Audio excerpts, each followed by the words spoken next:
எல்லாருக்கும் வணக்கம். சினீஷ் அவருக்கு வந்து பல பேர் இருக்கு. Pineapple Shirish, bluff master Shirish. கண்டிப்பாக இன்வெஸ்டர்ஸ் தான் நிறைய பிளஃப் பண்ணி தான் இந்த இன்வெஸ்ட்மெண்ட் கொண்டு வந்திருக்குன்னு தெரியும். பட் ஜோக்ஸ் அப்பா அவரை பற்றி நிறைய சொல்லியிருக்கேன், நிறைய பேர் எல்லாருமே சொல்லிட்டாங்க. பட் வெரி ஜென்யூன் பர்சன், அதுதான் நான் சொல்லுவேன். ரொம்ப ஜென்யூனாக போய் சொல்லுவார். அண்ட் வெரி அவர்கிட்ட நீங்கள் நிறைய இரிட்டேட்டிங்காக நிறைய விஷயம் பண்ணுவார். பட் அவர் மேலே உங்களுக்கு கோவமே வராது. ஸோ அந்த மாதிரி very lovable, likeable person. But ஆனஸ்டாக ரொம்ப சினிமா நேசிச்சு ரொம்ப ரொம்ப பொறுப்படுத்து ரொம்ப ஒரு சக்ஸஸ் ஆகணுன்ற ஒரு வெறி எல்லாமே இருக்குது அவர்கிட்ட. பட் அதெல்லாம் வந்து வெளியே காட்டிக்காமல் ஒரு ரொம்ப ஒரு கூலான கைன்னு சொல்லிட்டு ஒரு போர்ட்ரேல் பண்ணிட்டு இருக்காரு. But at heart, at is work, is definitely one of the best கைன்னு நான் சொல்லுவேன். சிவா சொன்ன மாதிரி அவருக்கு 40 இல்லை 400 வருஷமாக இண்டஸ்ட்ரியில் இருக்கிற மாதிரி தான் வந்து அவர் பேசுகிறதும் பழகிறதும் அப்படி தான் இருக்கும். அவருக்கு தெரியாத ஐட்டம்ஸ் எதுவுமே இல்லை சினிமாவில், எல்லாமே அவருக்கு தெரிஞ்சது தான். இப்போ வரப்போகிற ஏஐல கூட அவர் நிறைய சொல்லுவார். So but honestly all the best Sineesh. ஏன்னா அவர் பேரே வந்து நிறைய தப்பாக தான் சொல்ல. இப்போ வந்து சிவாவை கூப்பிட்றது தான் சரி, தப்பாக தான் கூப்பிடுவாரு. ஸோ அவரே வந்து நம்ம வந்து நிறைய பேரில் கூப்பிடுவோம். So but all the best Sineesh. கண்டிப்பாக சூப்பர் ஹீரோ அண்ட் நிஞ்சா. நீங்கள் வந்து ரொம்ப நாளாக நடிக்கணும்னு ஆசைப்பட்ட போஸ்ட் நீங்கள் ரிலீஸ் பண்ணியிருக்கீங்கன்னு நினைக்கிறேன். So definitely all the best and wishing you black Bastar success. Like கண்டிப்பாக இந்த படத்தில் பிரச்சனை எழுதி வாங்கிட்டீங்களா, நேஷ்னல் அவார்டு உங்களுக்கு தான். ஸோ டெஃபினெட்லி கண்டிப்பாக இந்த படத்துலேயும் definitely it's an entertainer. Definitely பெரிய என்டர்டெய்னர் சொல்லியிருக்காரு கதையெல்லாம். So it will be a huge success and wishing you many more films to come like this and huge functions like this, and there will be a lot of support from all of us all the time. Take care. எல்லாருக்கும் வணக்கம். என்னன்னா காலையில் சாமி ஃபோட்டோலாம் இருக்குது பக்கத்தில். இந்த டைமில் பொய் சொல்ல மனசே வர மாட்டேங்குது. ஸோ சினீஷ் பற்றி பேசுனா எப்படி நிச்சயமாக பொய் தான் சொல்லி ஆவாங்க. அவன் எவ்வளோ பெரிய நல்லவன் அப்படின்றது எங்களுக்கு மட்டும்தான் தெரியும். ஸோ சினீஷ் எப்படின்னா அவனோட பிளானிங் தான் எனக்கு ரொம்ப பிடிக்கும். ஒருத்தர் லைஃப்பில் எந்த அளவுக்கு பிளான் பண்ணுறாருன்னா வந்து நேஷ்னல் அவார்டு கிடச்சிருச்சுன்னு ஃபோன் பண்ணி சொல்கிறான், சூப்பர் மச்சான் சார் மீட் பண்ணோம் சார் அப்படின்னா ஓகே, ஆனால் இன்றைக்கி முடியாது சார், ஏன்னா இன்றைக்கி ஷாப்பிங் போகிறேன் அப்படின்னு. நேஷ்னல் அவார்டு வாங்கி ஷாப்பிங் போகிறாங்க. சரி ஓகே சார், அன்றைக்கி ஈவினிங் மீட் பண்ண ஷாப்பிங்லாம் முடிஞ்சாச்சு. ஆமாம் சார், இன்றைக்கி ஃபுல்லாக ஒரு பெல்ட் வாங்கிட்டேன் சார் அப்படின்னா.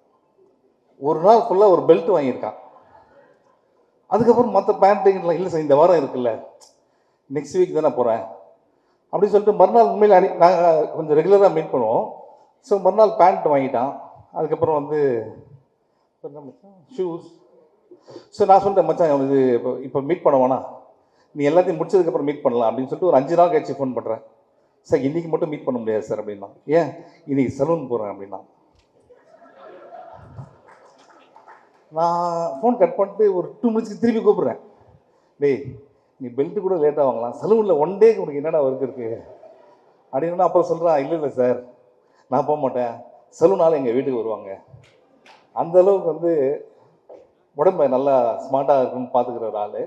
சார் நேஷ்னல் அவார்டு வாங்கிட்டு ஃபோட்டோ அமிச்சான். ஒரு வெள்ளை சட்டை போட்டிருக்காங்க. இந்த வெள்ளை சட்டைக்கு 7 நாள் எதுக்குறா உங்களுக்கு ஷாப்பிங் இருக்கு. ஸோ சினீஷ்க்கு வந்து ஜாமி சொன்ன மாதிரி ஒரு பிரச்சனை இருக்குது. அவன் எல்லார் பேரையும் தப்பாக சொல்லுவான். ஃபஸ்ட்டு லைனே தப்பாக போடுவான். ஃபார் எக்ஸாம்பிள் கொடியிலேனா மடியிலேன்னு போடுவான். ஓகே, இந்த படம் பேர் நிஞ்சா. யாருன்னா அவங்ககிட்ட கேட்டாங்கன்னா நிஞ்சான்னு தான் சொல்லணும், சரியா? நீ எதனா தப்பாக சொன்னால் நீயே மாட்டிப்ப, நீ தான் ப்ரொடியூசர். சார் இந்த பேர் எனக்கு இப்போ தானே தெரியும், நான் இந்த பிளான்லாம் பண்ணல சார், தயவுசெய்து எல்லாரும் பேரையும் காப்பாற்று.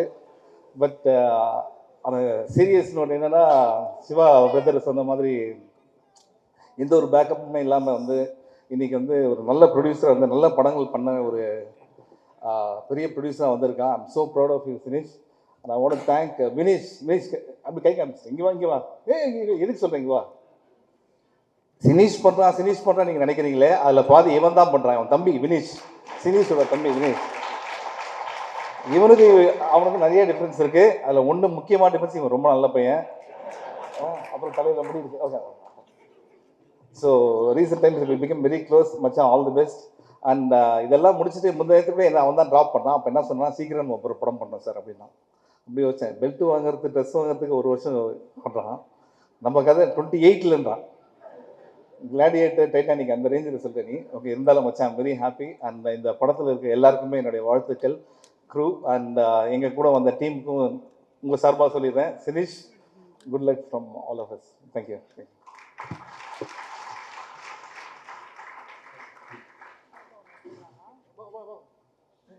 Press kuda. Sinish, please join them on stage.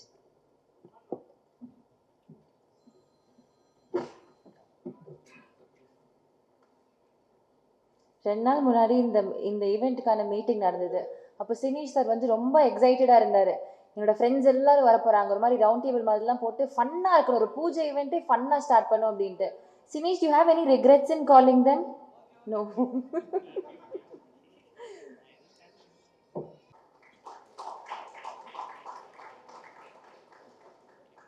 Other directors, I request you to please stay back. நம்ம பூஜை முடிஞ்சதுக்கு அப்புறம் ஒரு முக்கியமான ஒரு வேலை இருக்கு உங்களுக்கு. ஸோ அதை நீங்கள் இருந்து பண்ணணும். Thank you so much for staying. எல்லாருக்கும் வணக்கம். நிறையா பெரியவங்க எல்லாருமே வந்திருக்கீங்க. ஸோ இந்த இடத்துல என்னையும் கூப்பிட்டதுக்கு ரொம்ப நன்றிண்ணே ஃபஸ்ட்டு. அடுத்ததாக ஃபஸ்ட்டு நீங்கள் என்னமோ சொன்னீங்களே, மாஸ்க் ப்ரொமோஷனை விட்டுட்டு வந்திருக்கேன். நீங்கள் இல்லை, நான் மாஸ்க் ப்ரொமோஷனுக்காக தான் வந்திருக்கிறேன்னு பார்த்தேன். யாரெல்லாம் வராங்கன்னு கேட்டேன், லிஸ்ட் ஒன்று சொன்னார். எல்லா கேமரா டீமும் வரானாங்க. சரி ஓகே, அப்படியே அங்கே போயிட்டு நம்மளையும் பேசிடுவோம் அப்படின்னு நினச்சேன். அதனால் ஆனால் அதை தாண்டி எப்பயுமே ஒரு நாள் வந்து அது ஒரு ஈவினிங்கு நைட்டு முடியும் போது இந்த நாள் நல்லா முடிஞ்சிருச்சுன்னா சந்தோஷம் அப்படின்ற மாதிரி தான் தோணும். ஆனால் இன்றைக்கி நாள் வந்து காலையிலே ஓவர். இப்படி ஒரு ஃபங்க்ஷனை வாழ்க்கையிலையும் பார்த்ததில்ல. காலையில் ஒரு 9 மணி 8 மணிக்கெல்லாம் வந்து யாருமே இவ்வளோ சிரிச்சிருப்பாங்களான்னு எனக்கு தெரியல. எனக்கு அவ்வளோ சந்தோஷமாக இருந்துச்சு ஃபர்ஸ்ட் ஆஃப் ஆல். ஸோ இந்த டே அமைச்சு கொடுத்ததுக்கு ரொம்ப ரொம்ப நன்றி. நிறையா முக்கியமான இன்சிடென்ட்ஸ்லாம் எல்லாருமே சொல்லிட்டாங்க. எனக்கு கொஞ்சம் கம்மியாக தான் இருக்குது, இருந்தாலும் அதையும் சொல்லிடலான்னு பார்க்குறேன். ஒன்று அந்த பிக் பாஸ்னு ஒரு ஷோ ஒன்று போயிருந்தேன். அந்த டைமில் வந்து உள்ள நான் சாண்டியன் எல்லாம் இஷ்டத்துக்கு நாங்கள் பாட்டு வாயில் வரதெல்லாம் எழுதி பாடி அது எங்களை நாங்கள் சந்தோஷமாக வச்சுக்கிறது ஏதோ ஒரு குருமா ஒன்று பண்ணிகிட்டு இருந்தோம். ஷோலாம் முடிச்சுட்டு வெளில வந்துட்டேன். ஃபோன் பண்ணார், பேபி நம்ம படத்தெல்லாம் லான்ச் ஆகிற அப்படின்னாரு. அண்ணா இல்லைண்ணா இப்போ தானே ஒரு படம் ஒன்று கமிட் பண்ணிட்டேன்னா அதை முடிச்சுட்டு வரேன். பேபி அது நடி, இங்கே வந்து பாட்டு எழுதிரு அப்படின்னாப்புல. பாட்டு எழுதவா? நான் எங்கே நீங்கள் பாட்டு அதான் உள்ளே எழுதிட்டு இருந்தேன் பேபி. அண்ணா என்னண்ணா இவ்வளோ வெகுலியாக இருக்கிறீங்க, இப்படிலாம் இருந்தீங்கன்னா உங்களை சினிமாவில் ஏமாற்றிடுவாங்களேண்ணே. நான் எழுதின பாட்டை நம்பி எனக்கு வந்து கூப்பிட்றீங்கன்னா அப்படிலாம் இல்லாமல் அன்னைக்கு நல்ல வேலை அந்த காலை கட் பண்ணதால் அதுக்கப்புறம் கரெக்டான ஆளுங்களோட சேர்ந்து இப்போ ஒரு நல்ல நிலைமைக்கு வந்திருக்கீங்கன்னு நினைக்கிறேன். ஸோ இங்கேருந்து இன்னும் நிறையா நல்ல நிலைமைக்கு போகணும். மற்றபடி அப்பப்போ ஃபோன் பண்ணுவார்.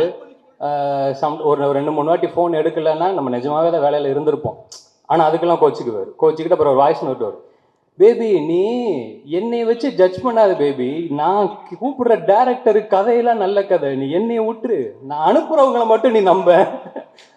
ஸோ அந்த ஜென்யூனிட்டி தான், அதுதான் அவர் சொன்ன மாதிரி இங்கே அந்த ஜென்யூனிட்டிக்கு தான் எல்லாருமே வந்திருக்கிறாங்க. மற்றபடி அந்த 2 படத்தோட ஃபர்ஸ்ட் லுக்குமே சூப்பராக இருந்துச்சு. இங்கே வந்ததான் சொன்னாங்க, அர்ஜுன் ப்ரோக்கு அடிபட்டுருச்சு அப்படின்னு சொல்லிட்டு. அவர் சீக்கிரமாக சரியாயிட்டு வரணும்னு வேண்டிக்கிறேன். அண்ட் சாண்டியன் எனக்கு வாழ்த்துக்கள், பரத் ப்ரோ, மற்ற எல்லாருக்குமே வேலை பார்க்குற எல்லாருக்குமே வாழ்த்துக்கள். கூப்பிட்டதுக்கு ரொம்ப நன்றிண்ணே. தேங்க்யூ.